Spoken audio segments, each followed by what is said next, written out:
Hello dear students, this is the third video of explanation of the poem A Prayer for My Daughter written by W.B. Yeats, and now you can see on your screen the sixth stanza of this poem that starts from the opening lines like this. May she become a flourishing hidden tree, that all her thoughts may like the linnet be, and have no business but dispensing round their magnanimities of sound, nor but in merriment begin a chase, nor but in merriment a quarrel. Oh, may she live like some green laurel rooted in one dear perpetual place.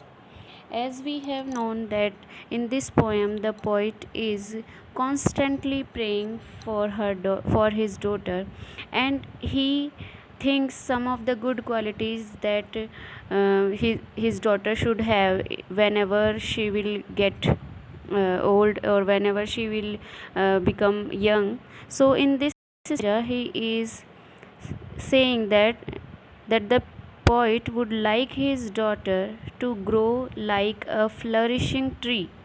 And you note in this you should note in the line number 1 that here the word is used, a flourishing hidden tree. Why the poet is using hidden tree? Because he doesn't want her daughter to be gazed by public or by people. So in this line the poet would like his daughter to grow like a flourishing tree hidden from the public gaze. He would like her daughter thoughts to be cheerful. In second line you can see that the line starts with that all her thoughts may like the linnet be. Here the poet is using the reference of linnet. Linnet is a kind of bird that sings sweet songs. So in this line the poet wishes that he would like her thoughts to be cheerful like the songs of a bird linnet. He would like her thoughts not to create any friction or conflict among others. So he is saying that, and have no business but dispensing round their magnanimities of sound. Magnanimities means generosities of sound. So in these lines the poet is wishing that he would like her thoughts not to create any friction or conflict among others, but to contribute to large heartedness and generosity in the world. He wants that the thoughts and that the sound of her daughter should have no business but only the dispensing. Dispensing means to distribute. He wants that her daughter should distribute the generosity of his sound in public, and after that she should not have any type of business, only to distribute her great thoughts in public. Nor but in merriment begin a chase, nor but in merriment a quarrel. He would like her not to get involved in any competitive struggle except for the sake of fun, and he would not like her to get involved in quarrel. Oh, may she live like some green laurel. Green laurel means laurel is a kind of tree. So he is wishing that oh, may she live like some green laurel rooted in one dear perpetual place.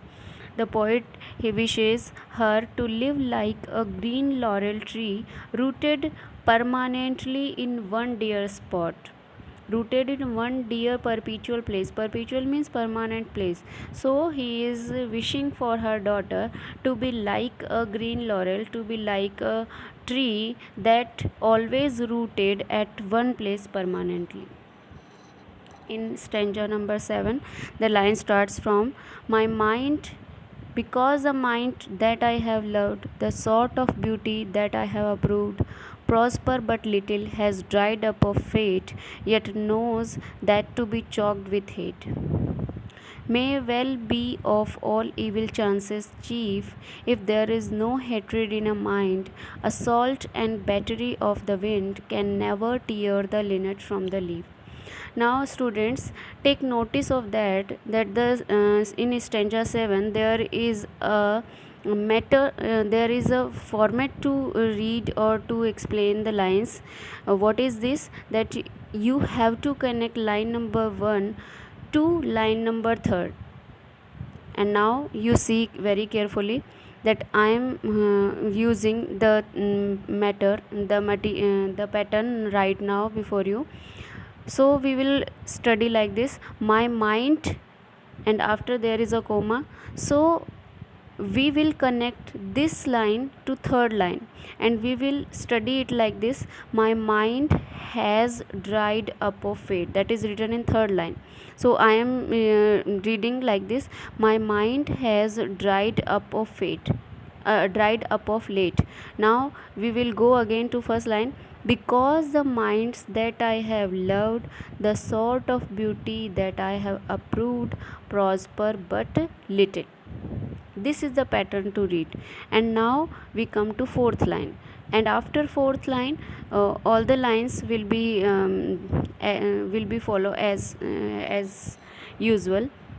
My mind has dried up of late, because the minds that I have loved, the sort of beauty that I have approved, prosper but little, yet knows that to be choked with hate. So in these four lines, the poet says that the sad fate of the person whom he has loved, and the disappointing conduct of the beautiful woman who refers to the beautiful woman here the word beautiful woman refer to Maud Gonne. So the poet is saying that my mind has dried up of late, my mind has dried up of that happened to him in the past. So he is saying, because the mind that I have loved, he is in subjective mood now, and he is saying that because the mind that I have loved, here the mind refer to Maud Gonne. He is saying that the mind that I have loved, the sort of beauty that I have approved. And here again he is describing the beauty of Maud Gonne: prosper but little, yet knows that to be choked with hate. He is saying that Maud Gonne was very beautiful and very intellectual, but her mind was choked with hate. So he is saying that the sad fate of the persons whom he has loved, and the disappointing conduct of that beautiful woman whom he admired, have caused in him a great depression of spirit. And he is now of the view that the public is not to be relied upon or to be trusted. So the poet is here thinking of the hostility of the public towards some of the people whom he loved, and here he is referencing to Maud Gonne. May well be of all evil chances chief. Here he is giving the most highest places to hate in all the evils. And he is saying, if there is, in the last three lines he is saying that if there is no hatred in a mind, assault and battery of the wind. This line indicates the power of wind. Assault and battery of the wind indicates the power of the wind. So he is saying, if there is no hatred in a mind, if in a person's mind there is no place of hatred, all the power of the wind can never tear the linnet from the leaf. He is again giving an image of nature, and he is saying, if any person or and if any creature have generosity and kind-heartedness in his mind, no power of wind can apart the linnet from the leaf. Linnet here means a type of bird, and here the word leaf indicates to the tree. So he is saying that if the bird is confirmed, or if the bird is very much related to the tree, no power of wind can bring them apart. In he is saying that it's a great misfortune to nourish feelings of hatred toward other. If a man has no hatred in his mind for anyone, no harm can come to him from the storms of life. So here he is using a metaphor, and he is comparing the storm of nature to the storm of life. In last four in next in eighth stanza, last four lines are: An intellectual hatred is the worst, so let her think opinions are accursed. Have I not seen the loveliest women born out of the mouth of plenty's horn? The kind of intellectual hatred Mordaunt had is the worst form of hatred. Here he is saying that intellectual hatred. Here he is again referencing to Mordaunt. She also had intellectual hatred. So he is saying that an intellectual hatred is the worst. So let her think opinions are accursed. Now in second line, he wishes that her daughter should not be affected by intellectual hatred, and she should think that opinions are accursed. She wish that his daughter should not have any strong headed opinions, and there should not be intellectual hatred in the mind of his daughter. The poet would like his daughter not to have strong opinions of an intellectual kind, because such opinions lead only to suffering and unhappiness. And he is again giving the example of Mordaunt. He is saying that have I not seen the loveliest women born? The loveliest women here refers to again his beloved Mordaunt. So he is giving an example of intellectual hatred, and he is saying that have I not seen the loveliest women born out of the mouth of plenty's horn? Plenty's horn means uh, very a great amount of gifts and a great amount of wealthiness. He is saying that I know the loveliest woman. She was born out of the mouth of the plenty's horn, but because of her opinionated mind, barter that horn. Barter means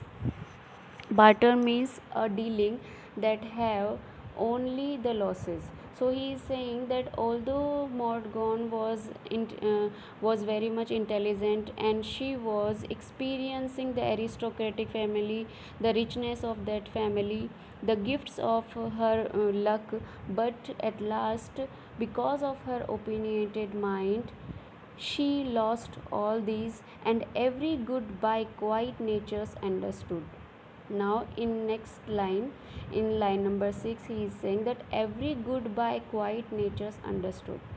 He is giving his own example, and he is saying that if a person has quiet nature, then he will understood all the good with him or with her.